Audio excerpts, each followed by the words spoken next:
আসসালামু আলাইকুম ওয়া রাহমাতুল্লাহি ওয়া বারাকাতুহু। নাসরাতুল ওয়াইজান গ্রন্থে মা আমিনা নিজের জবানে এরশাদকৃত হাদিস উপস্থাপনা করেন। রাসূল পাক সাল্লাল্লাহু আলাইহি ওয়াসাল্লাম মার্ত গর্ভে থাকাকালীন সময় অলৌকিক ঘটনা সুন্দর আলোকপাত করেছেন।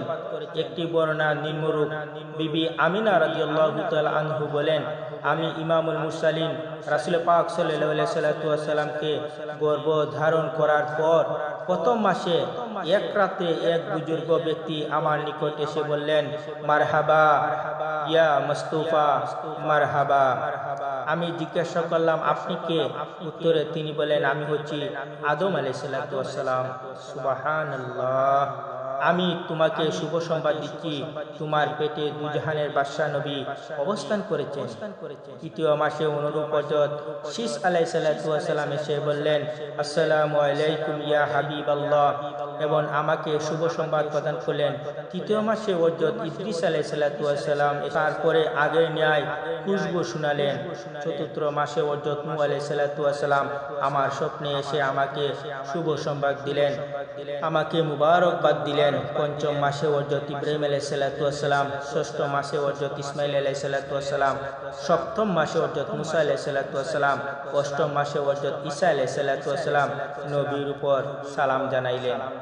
নবী দুজাহান সাইয়্যিদিনা মুরসালিন রাসূল পাক সাল্লাল্লাহু আলাইহি ওয়াসাল্লাম মার্ত গর্ভে থাকাকালে তার মা জননী কোনো পাথরের উপর অতিক্রম করলে তার পায়ের নিচের কঠিন পাথর নরম হয়ে যেত। সুবহানাল্লাহ।